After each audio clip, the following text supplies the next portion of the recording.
We have a lot to talk about tonight. It's been another semi-hallucinatory week in America.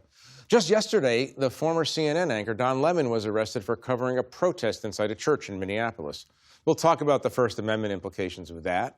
And even stranger, you'll never guess who showed up at the Fulton County, Georgia Election Center with the FBI. Okay, I'll tell you. Tulsi Gabbard, the Director of National Intelligence. Gabbard and the FBI are on the hunt for proof that the 2020 election was stolen from Trump. Soon after Gabbard showed up, and by the way, could you imagine any previous administration in which the Director of National Intelligence or the Director of the CIA involved him or herself in domestic law enforcement related to elections? Donald Trump reposted a claim on his social media platform that Italian military satellites had been used to hack into U.S. voting machines to help Joe Biden. Completely normal stuff. With me to talk about these issues and everything else, Susan Glasser is a staff writer at The New Yorker. Stephen Hayes is the editor of The Dispatch. Zolan Kano-Youngs is a White House correspondent at The New York Times. And Tolu Olorunipa is a staff writer at The Atlantic and the co-author of His Name is George Floyd, One Man's Life and the Struggle for Racial Justice.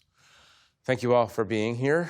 First, everybody take a guess. How many military satellites does Italy own?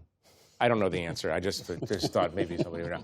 I'm still trying to unravel the Italian military satellite component of this, but I feel, I can say that in early 2026, I feel it's not the last time we're going to hear about the Italian military satellites that stole the 2020 election. Sorry, I just had to get in the middle of the night on social media from the president. We'll hear about it not just in the middle of the night. We're going to hear about it in daylight hours too, I think. You know, it's a Rudy Giuliani deal, I'm afraid. Does that hark back all the way to Giuliani? We'll devote a special show to Italian satellite technology.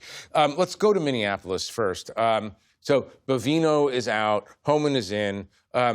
Is this a change in tone or a policy change? A brief change in tone, right? The president over the weekend was getting calls from his political allies after his top administration officials put out statements blaming the victim of this shooting, using terms like domestic terrorism, assassin. And he was getting calls from his allies who were saying, this operation does not look good for you. These images, this is not good for you politically. That's what moved him to pull back and at least briefly say that he was interested in de-escalation, right? That was the middle of the week. Then, in the middle of the night last night, around 1:26 a.m., he posts on Truth Social, once again attacking the victim of this shooting, using terms like insurrectionists as well. This is after the second video of Alex Preddy from 11 days prior from the shooting came out. That's the tone, and that's consistent with President Trump, often issuing contradicting messages at times, pulling back slightly only to realize or think that he was right along and double down. Right. When it comes to policy, though, we don't have much evidence yet that there's a difference on the ground here, besides Tom Homan saying that he's in talks with local officials. This is what, just watch this for 1 second. This is what Homan had to say when he was reintroduced as the new leader of this effort. The president, one of the words he said to me when I came up here, he said, he don't want to see anybody die. I don't want to see anybody die. Even the people we're looking for. I don't want to see anybody die.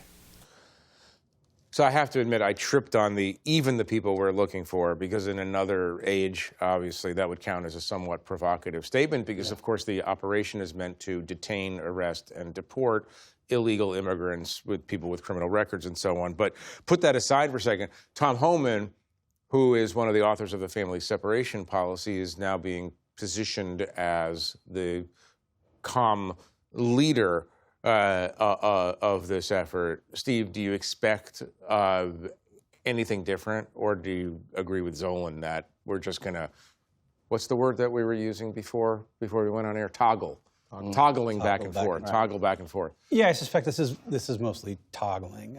You know, we've seen these kinds of tactical retreats from Donald Trump before, from the White House before, where Greenland. He'll go as far as he can. Yeah, we saw one last week. He'll go as far as he can. He makes the maximalist argument. He makes the maximalist argument in public. He does this in his private, deals, art of the deal, and then he pulls back. And the idea is that he's going to pull back and head in a different direction. but he rarely does.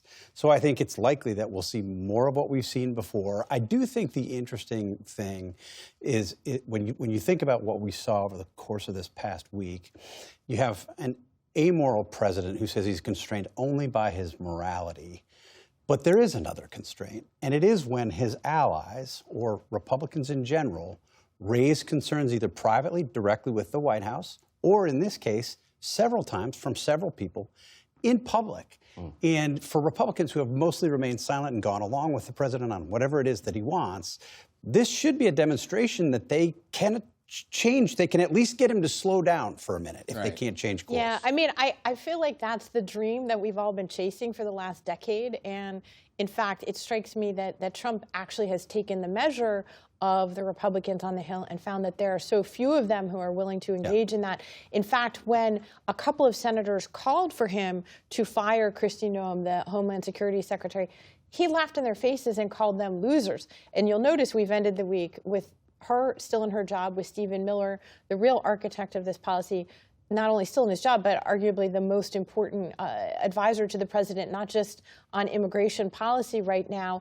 Not only have they not retracted their statements, you can go find all of those posts from Stephen Miller still calling a dead person, essentially, you know, smearing a dead person, calling him an insurrectionist. Donald Trump saying that. And in fact, he was actually asked at I believe at the premiere of his wife's documentary, are you de-escalating? No, no, no, I'm not doing that. There are 3,000 agents right now, federal agents in Minneapolis. That represents something like 8% of the entire force, all deployed to this one city in Minnesota. It's remarkable. And Tolu, you know Minneapolis quite well, covering the George Floyd story for years.